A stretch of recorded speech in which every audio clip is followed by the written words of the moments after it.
Hey, it's John Lee Dumas of EO Fire, and it's the Entrepreneurial You, the show for dedicated and passionate Caribbean entrepreneurs seeking daily inspiration, brought to you by author, speaker, and award-winning entrepreneur Heneka Watkis-Porter. You must be prepared to ignite. We needed to raise capital, but our experience with local financial institutions was that they were cautious and slow to act, and interest rates were far too high. We had real concerns about financing our business through outside equity investors and the possibility of interference. Could we get a fair valuation for our business? We had our own ideas about the business and its value. Should I go the traditional route of bank financing, or should I try the Jamaica Stock Exchange? So we made a call and experienced transformation of our business through conversations. I'm John Mahfood, CEO of Jamaican Teas, and we're listed on the Jamaica Stock Exchange. Give us a call today at 876-967-3271 to begin your transformation through conversation. We want to see your company listed on the Jamaica Stock Exchange. Coming up on this episode of the Entrepreneurial You. Degreed was born from the question, when you ask someone, tell me about your education, they tell you where they went to university or what degree they got, or that they didn't go to university. And it's a reflection of the fact that we have only one language in which to answer for education or skills, and that's the diploma. And we believe that in this world of lifelong learning, that's absurd. It's crazy. And it isn't that college is crazy. But if you think about it in terms of, if I were to ask you, tell me about your health, Heneka, and you said, oh, Dave, I ran a marathon 12 years ago. You laugh, but that's what we're saying. When someone says, tell me about your education, and you say, I graduated from Colorado State, or whatever it might be, it's not that marathons are absurd, but that would be an absurd answer to tell me about your health. And it's not that university is absurd, but it's an absurd answer when you ask someone, tell me about your education, and they tell you where they went to university.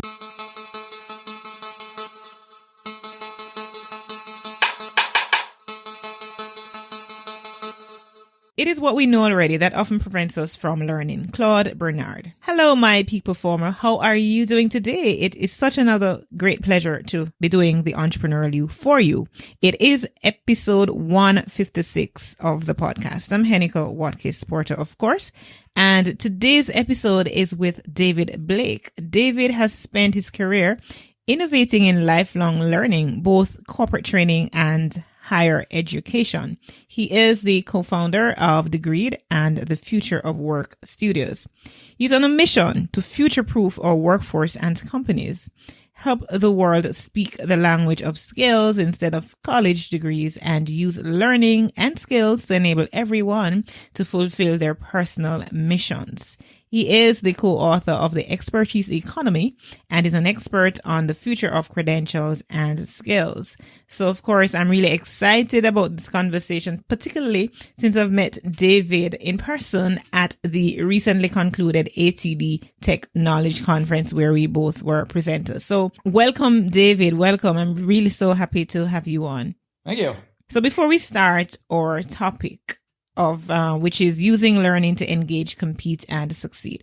If you were to visit Jamaica now, and I'm presuming you've never been, so if you have, then I can give you another question. But if you were supposed to visit Jamaica now, what is the first thing that you would do as a first-time visitor? What's the James Bond film that's got Golden Eye? Yeah, got him in the waterfall. Mm-hmm. Where's that? I'd head for the waterfall. You head for okay, great.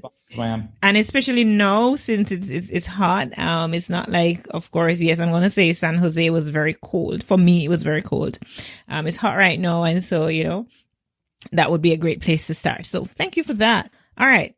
Let's jump to using learning to engage, compete, and succeed. Your mission, David, is to future-proof our workforce and companies. In the context of learning, explain that. We've got this massive global crisis that's just sort of looming over us. I mean, companies are living through it, individuals are living through it, and all of us will be affected by it. I mean, the global skills gap is getting bigger and bigger. So just to put it in terms of scale, The World Economic Forum says within the next 2 years, it's something like 150 million jobs will be created, but it's like 80 million jobs will be displaced. So that's good news. We have more jobs being created than are going away. But the bad news is that those don't line up especially well.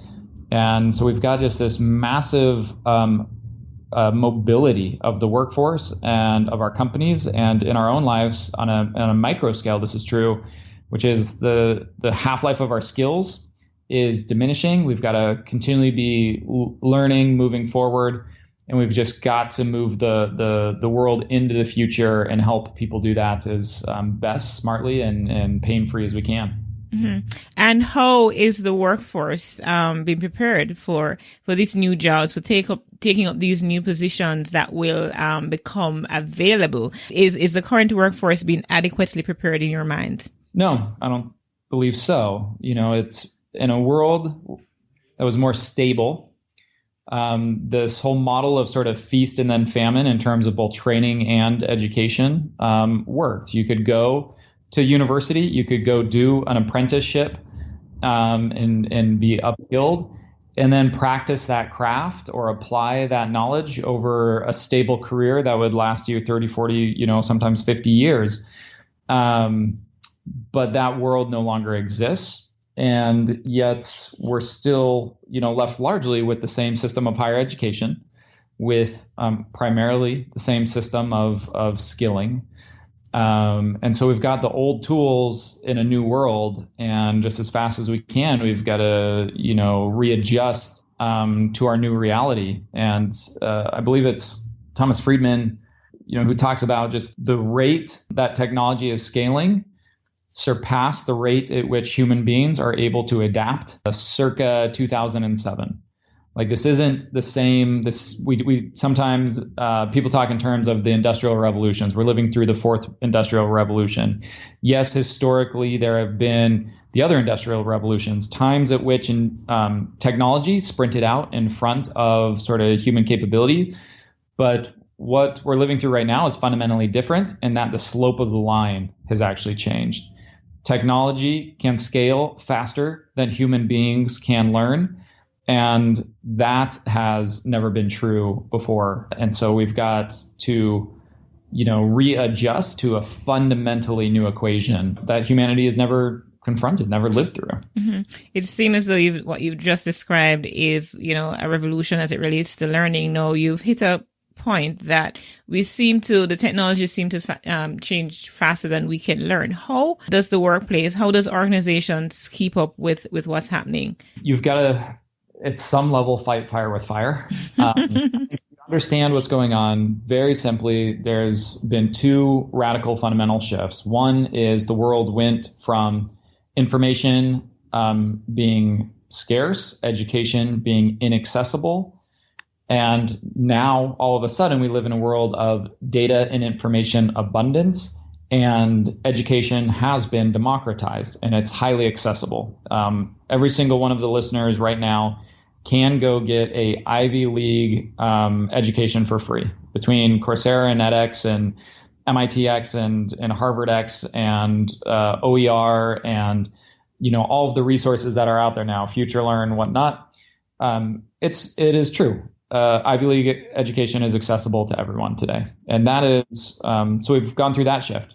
Information and education going from being inaccessible and scarce to accessible and abundant. The second fundamental shift is the one we referenced earlier, which is technology is now scaling faster than human beings can learn.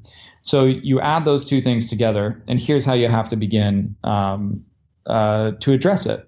In the old world, when education and information is inaccessible, it took very large institutions to outlay a lot of costs in a very formalized way to go and gather information, to publish it, to bring those published books together into libraries, to go across the globe and find experts in their industries and in their field and in their research and bring them to one physical spot in a university.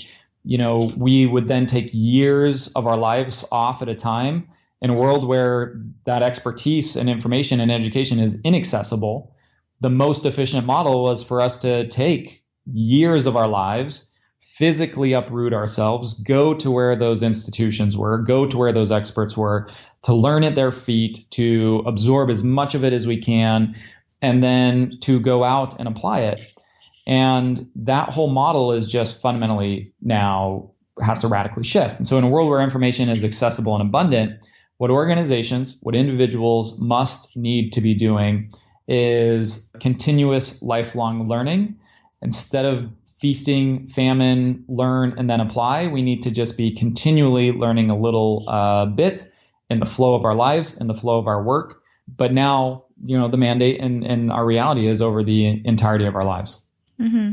As I listen to you, I'm thinking, all right, so for entrepreneurs, because I have to connect it to my entrepreneurs who are listening, and they're thinking, oh my gosh, if I have to constantly think about training my people, constantly think about how much I'm going to invest, where does that leave me in terms of revenue and profits and all of these things? Speak to that.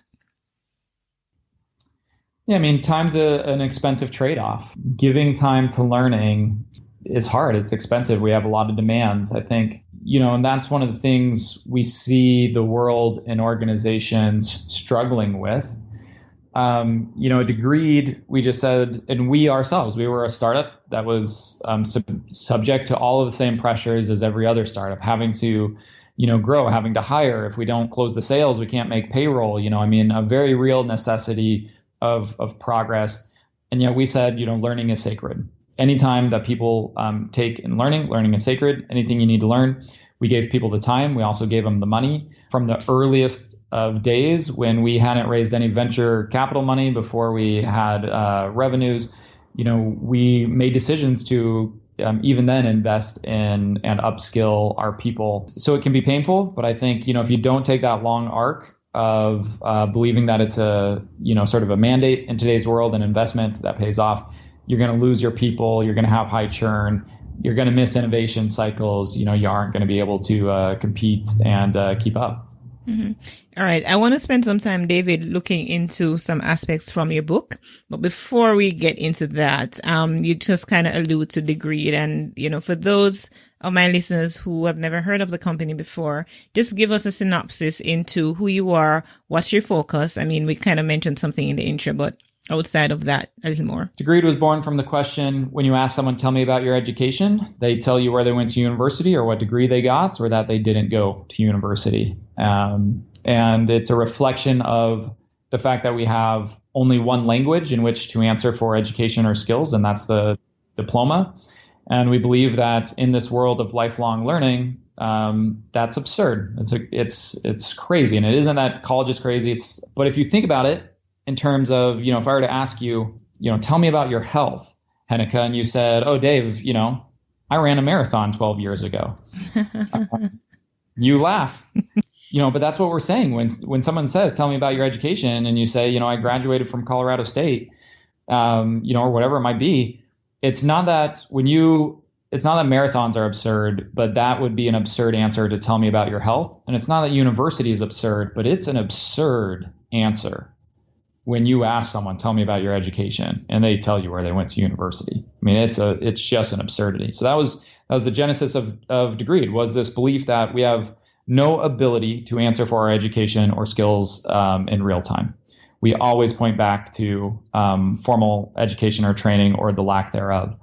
So Degreed is a lifelong learning platform where people can track all of their academic, professional training and informal self-directed learning, articles, videos, books, podcasts, courses, full degrees, again, corporate training and certificate programs, and take it with them throughout their life and career. Let's now talk about some guiding principles that organizations can use to build the skills of their team members. You mentioned in the intro, and I tell you, I started reading the book. I haven't quite gotten a chance to finish it, but I really like what I have been reading so far. And even in the introduction alone, just those 7 principles that were highlighted that you've spoken about, that you're talking about throughout the book. Of course, you have a co-author. I just want to put that there, Kelly Palmer as well, with yourself writing this book. So let's walk through, if you will, some of those guiding principles or the salient ones that you want to, kind of hone in on. So first of all, make learning a competitive advantage. How do we do that? If you look at some of the greatest entrepreneurs of our time, if you look at Bill Gates, you look at Elon Musk, you look at Clayton Christensen, you look at these great entrepreneurs, these great business leaders, what do they have in common? They all are phenomenal learners. Elon Musk, when asked, how did you learn how to build rockets? He said, I read books. What Elon Musk, Clayton Christensen, and Bill Gates all have in common is that they all read the entire encyclopedia as children.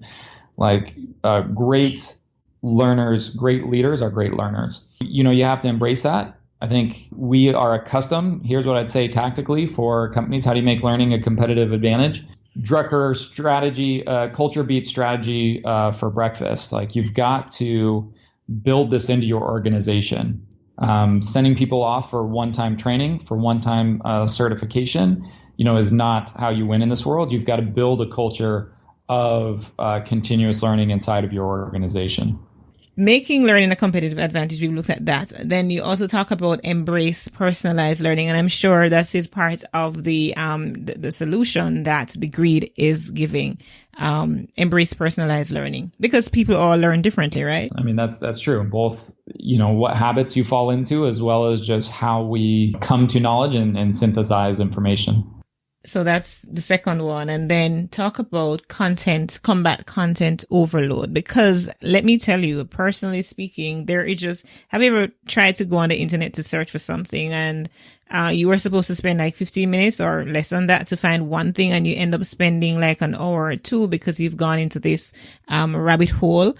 How do you combat this content overload? Aziz Ansari, in one of his stand-up skits, talks about if you were to print off everything you read on the internet in a year, print it, and then take it to a publisher, get it, hardcover, get it bounded, and then turn around and try and sell it, it would literally be the worst book anyone has ever published ever. Like, we are just out there swimming in, for the most part, just garbage. In Facebook and Twitter and social media and blogs, it's just so overwhelming. And just like you said, there's so many rabbit holes. All of a sudden, before you know it, you're learning about, bats in Thailand and don't even remember where you started your journey on the internet. So here's the thing, and this is for someone who advocates and has spent my life dedicated to learning. I think this is what people don't appreciate in today's world.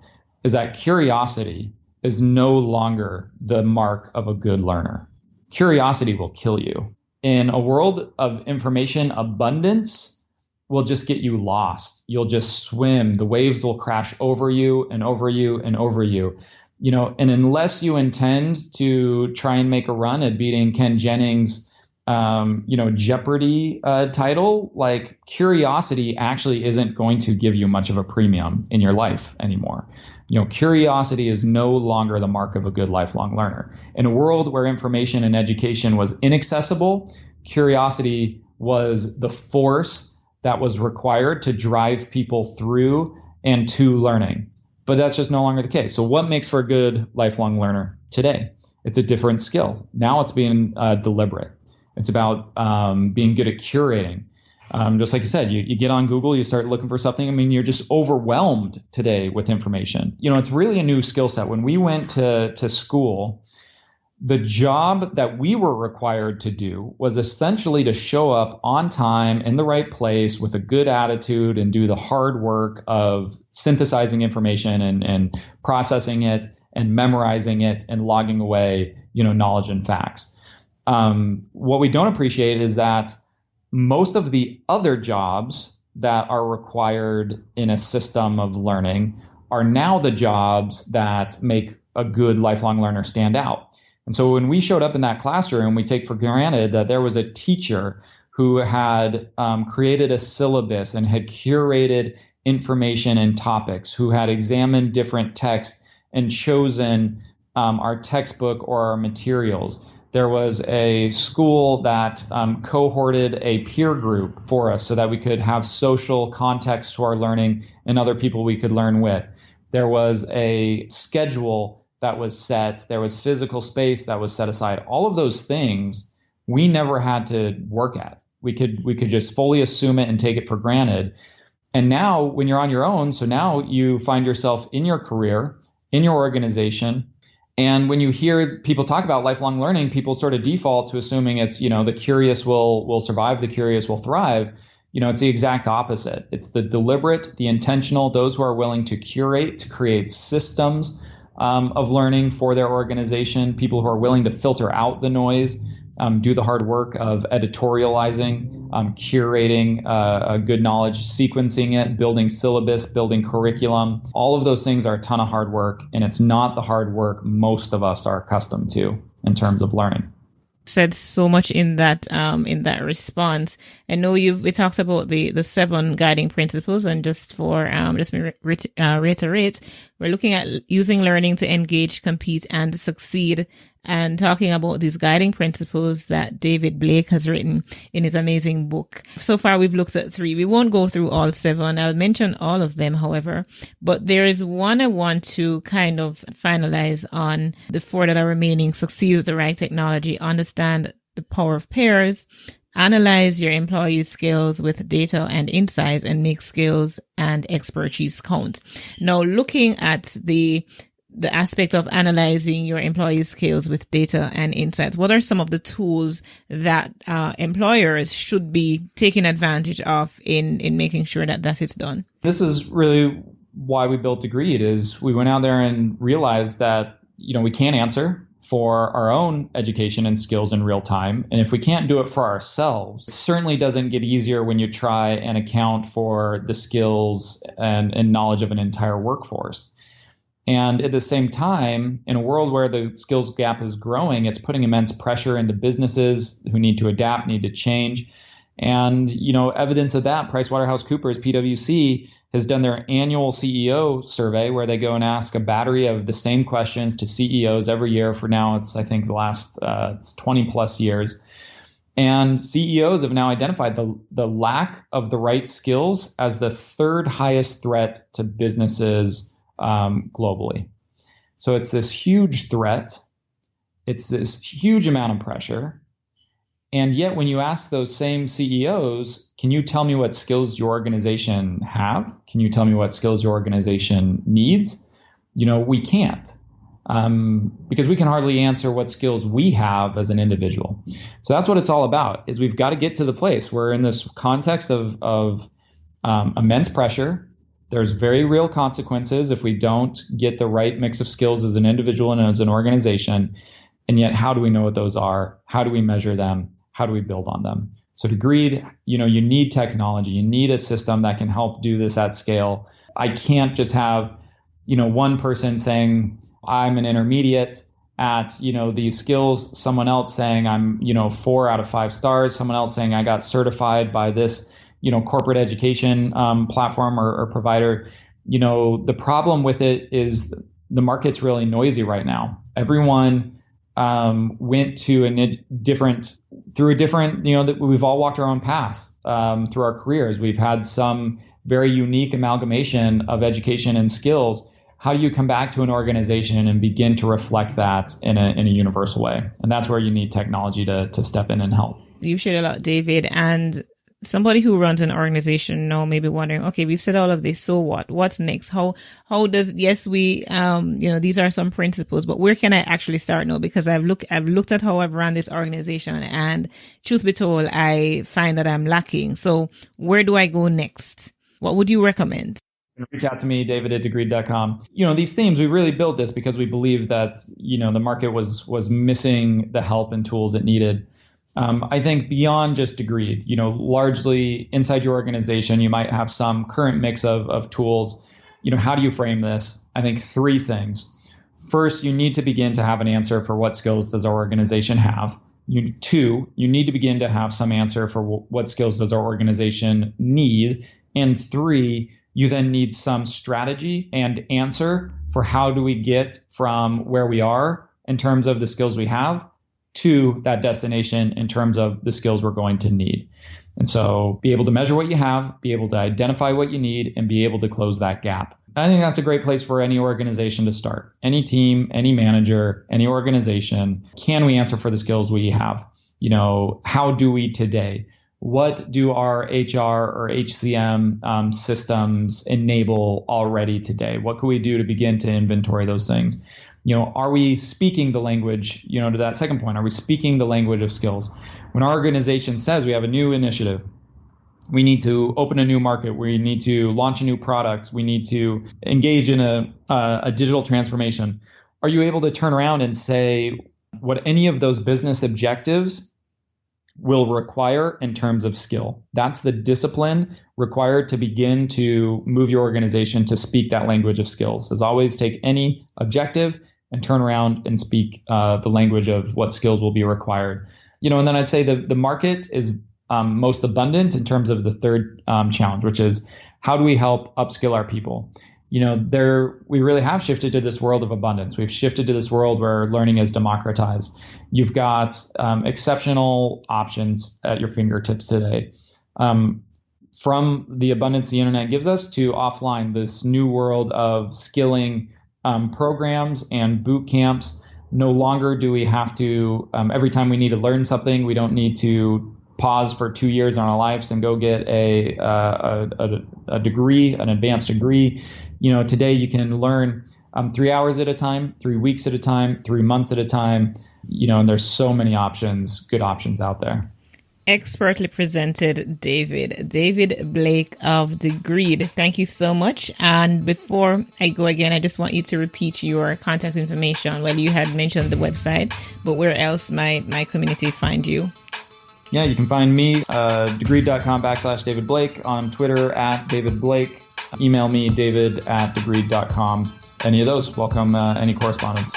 Thank you for tuning in to this episode with David Blake. I look forward to connecting with you next week. In the meantime, of course, my new book, Podcast Power, the quick start guide to launching and leveling up your brand, is now available for purchase on Amazon at bit.ly/purchase podcast power.